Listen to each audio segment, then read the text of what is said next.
जय हिंद दोस्तों, झारखंड उत्पाद सिपाही परीक्षा 2026 के लिए आज के इस वीडियो में हम आपके लिए जनरल साइंस का प्रैक्टिस सेट 6 लेकर के आ गए हैं। और फ्रेंड्स, आपको बता दें कि अभी तक हम लोगों ने जो है जनरल साइंस का प्रैक्टिस सेट 5 कंप्लीट कर लिया है और प्रत्येक प्रैक्टिस सेट में 20 प्रश्न को हम लोग कंप्लीट कर रहे हैं। और आपका परीक्षा की तिथि आपका 22/3/2026 को रखा गया है, तो आप लोग सभी लोग तैयारी करते रहिएगा। तो चलिए हम लोग शुरू करते हैं आज का सेशन। तो फ्रेंड्स, आज का क्लास का हमारा जो पहला सवाल आपका है वो है मानव प्रजाति इको प्रणाली की किस श्रेणी में आती है। अब ये जो देखिए मानव प्रजाति जो है इको प्रणाली में कौन सी श्रेणी में आते हैं। तो ऑप्शन देखिए, सबसे पहले हम लोग देखेंगे पहला ऑप्शन आपका सर्वाहारी है, दूसरा ऑप्शन मांसाहारी है, तीसरा ऑप्शन शाकाहारी है, चौथा ऑप्शन का कोई मतलब ही नहीं है। ठीक है, तो मनुष्य देखिए यहाँ पे ना मांसाहारी है और ना ही शाकाहारी है। मनुष्य हमेशा किस में आता है? सर्वाहारी में आता है, क्योंकि मनुष्य जो है मांसाहार भी है और मनुष्य सबका शाकाहार भी है। तो सारे मनुष्य क्या होते हैं, किस तरह के होते हैं? कुछ मांसाहारी, कुछ शाकाहारी और कुछ दोनों चीज़ों को खाते हैं। तो मनुष्य जो है आपका सर्वाहारी हो गए। समझ गए? ऑप्शन ये आपका बिल्कुल सही उत्तर हो जाएगा। अगला सवाल आपका है खाद्य वेब संयोजन तथा एक दूसरे पर निर्भर खाली स्थान की एक प्रणाली है। 92 का देखिए सही उत्तर आपका हो जाएगा ऑप्शन बी, खाद्य श्रृंखलाओं का। खाद्य वेब संयोजन तथा एक दूसरे पर निर्भर खाद्य श्रृंखलाओं की एक प्रणाली है, खाद्य श्रृंखला। समझे ना? तो चलिए अगला सवाल की ओर हम लोग बढ़ेंगे। 93, निम्नलिखित में से कौन सा एक जटिल पदार्थ है जो पौधों को संरचनात्मक शक्ति प्रदान करता है। तो 93 का देखिए सही उत्तर हो जाएगा सेल्यूलोज।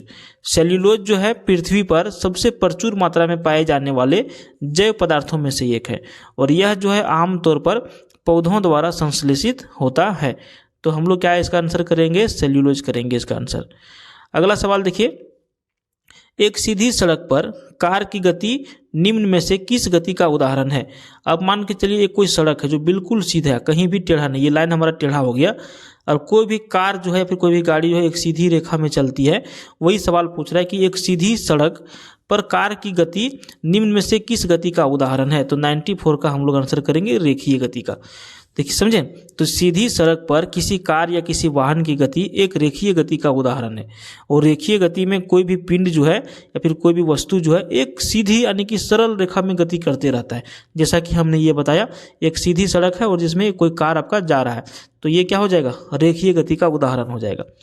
अगला सवाल की ओर बढ़ेंगे और आपको बता दें फ्रेंड्स कि ये जो हमारा जनरल साइंस का जो भी प्रैक्टिस सेट हम लेकर के आ रहे हैं, ये डेली मॉर्निंग में आपका सुबह में जो है 7 बजे आता है। ठीक है, मॉर्निंग में 7 बजे आता है। अगर यदि आप डेली प्रैक्टिस सेट लगाना चाहते हैं तो चैनल को सब्सक्राइब कर लीजिएगा। जब तक आपका परीक्षा नहीं होगा तब तक हम आपको ये क्या है प्रैक्टिस सेट डेली बेसिस पर देते रहेंगे। मॉर्निंग में 7 बजे। चैनल का नाम है GK विथ RK। ठीक है, चलिए अगला सवाल की ओर बढ़ेंगे हम लोग।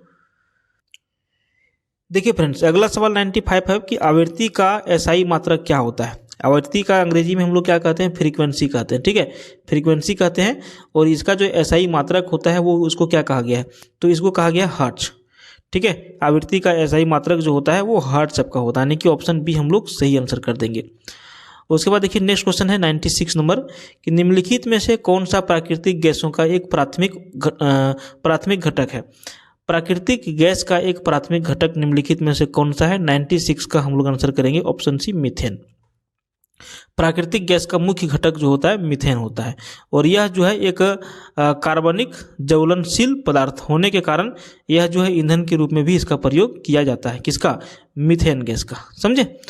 अगले सवाल की ओर हम लोग बढ़ेंगे। 97 नंबर प्रश्न पूछ रहा है कि निम्नलिखित में से किसका उपयोग वाइन में फाइनिंग एजेंट के रूप में किया जाता है। वाइन में, ठीक है, वाइन। अब ये शायद शराब बोला ही, वाइन ने क्या, देखना पड़ेगा।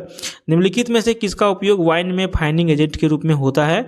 तो 97 का हम लोग सही आंसर करेंगे जिलेटिन का। ठीक है, जानवरों के उत्तकों से प्राप्त जिलेटिन वाइन या रेड वाइन के लिए एक अच्छा फाइनिंग एजेंट होता है, क्योंकि यह जो है निलंबित कणों को अवक्षेपित करने और टेलिन की मात्रा को कम करने में उपयुक्त होता है। समझ गए? तो इसका आंसर हम लोग क्या करेंगे? जिलेटिन करेंगे। अगला सवाल करेंगे हम लोग 98 नंबर। सवाल में पूछ रहा है कि निम्नलिखित में से किसको कोशिका का ऊर्जा गृह कहा जाता है। कोशिका का, ठीक है, कोशिका का ऊर्जा गृह, इसको हम लोग अंग्रेजी में क्या कहते हैं? पावर हाउस के नाम से भी जानते हैं। ठीक है, पावर, HOUSE, पावर हाउस। तो कोशिका का ऊर्जा गृह कहिए, फिर कोशिका का पावर हाउस कहिए। किसे कहा जाता है? तो इसको कहा जाता है माइटोकॉन्ड्रिया को। समझ गए।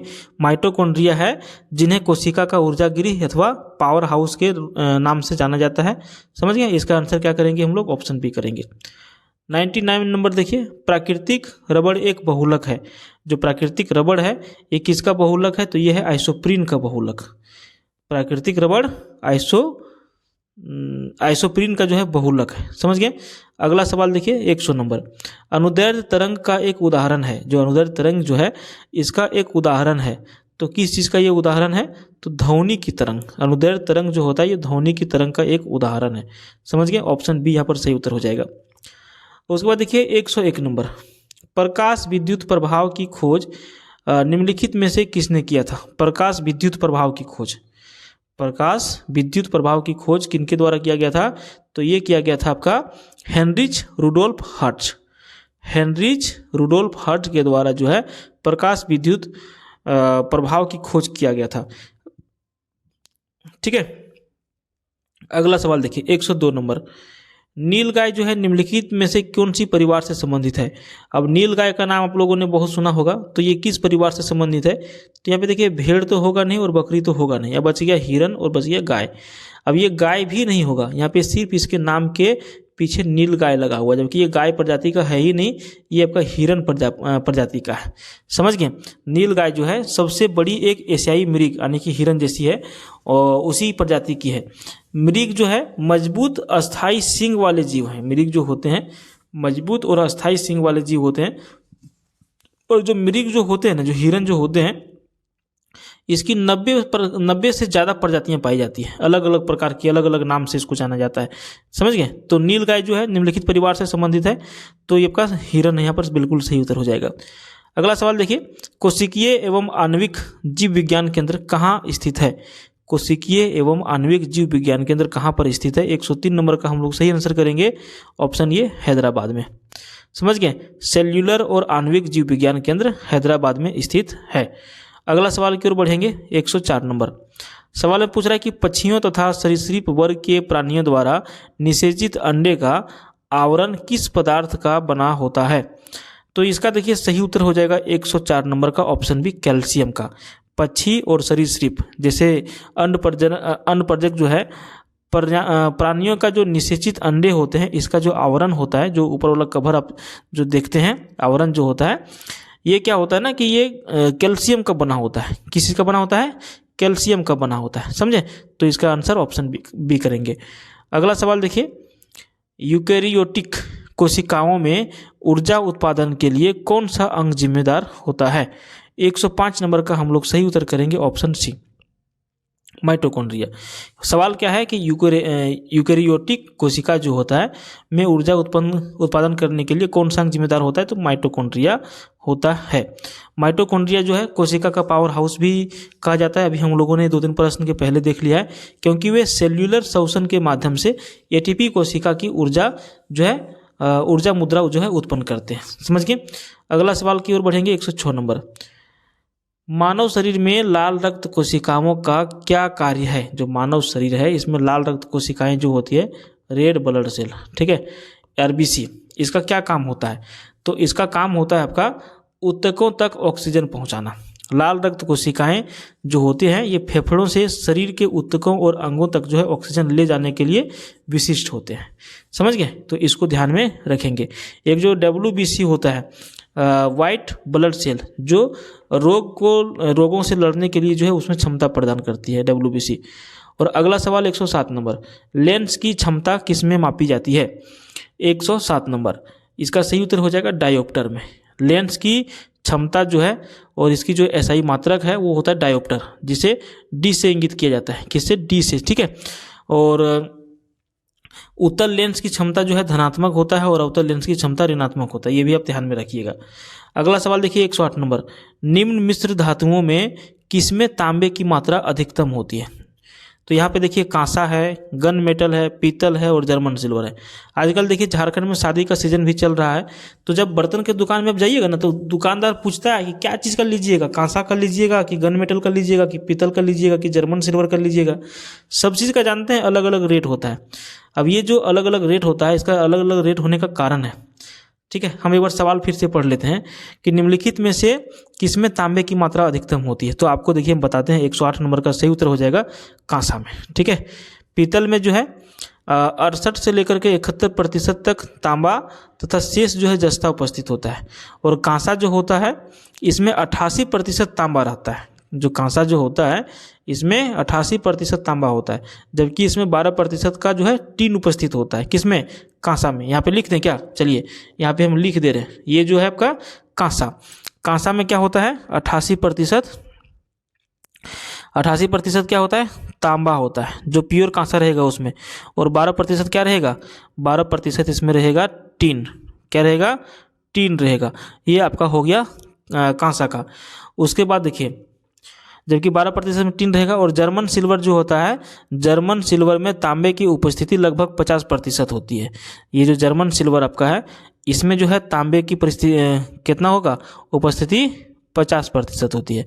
और जो गन मेटल है, गन मेटल में जो है 85% तांबा पाया जाता है। गन मेटल जो है इसमें 85% तांबा पाया जाता है। और इसी में जो है 10% टीन पाया जाता है और 5% जिंक पाया जाता है। किसमें? गन मेटल में। ये 85 हो गया ना, तो इसमें 10% टीन रहेगा और 5% जिंक उपस्थित रहेगा। तो ये आपका देखिए सवाल क्या था कि मिश्र धातु में किसमें तांबे की मात्रा अधिकतम होती है? तो कांसा में। तो कभी भी आप बर्तन लेने जाइएगा ना तो कांसा लीजिएगा, ये हमेशा क्या होगा? ऊंचे दाम में बिकेगा। समझ गए? और ऊंचे दाम में बिकने का कारण एक ही चीज़ है कि इसमें तांबा का मात्रा ज़्यादा होता है। अब एक ही सवाल में हम 1 मिनट समय ले लिए आपका, कोई बात नहीं, सीखने के लिए भी जरूरी है सारे प्रश्न।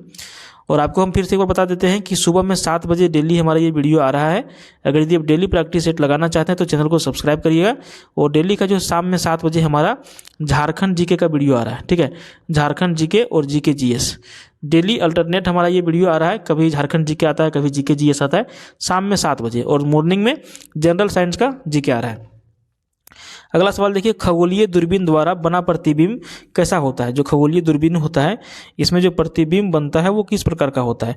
तो ये आपका होता है आभासी और आवर्धित। ठीक है, आभासी और आवर्धित इसका सही उत्तर हो जाएगा। अगला सवाल देखिए 10 नंबर, दूध जो है एक उदाहरण है किस चीज़ का? तो इसका सही उत्तर हो जाएगा एक इमल्सन का। ठीक है, एक इमल्सन 2 या 2 से अधिक जो है अब मिश्रणीय पदार्थों का कोलाइड होता है, जबकि तरल से अन्य पदार्थों का विक्षेपण होता है। और दूध जो है एक इमल्सन का उदाहरण है। और यह जो है पानी में तेल के इमल्सन का भी एक उदाहरण है। समझ गए? तो फ्रेंड्स यहाँ पर हम लोगों ने जो है टोटल 20 सवाल को कंप्लीट कर लिया जनरल साइंस का। प्रैक्टिस सेट 6 कंप्लीट हो गया। अगला वीडियो हम लोग देखेंगे प्रैक्टिस सेट 7 डेली सुबह में 7 बजे। देखना नहीं भूलिएगा, चैनल को सब्सक्राइब करिएगा। Thank you.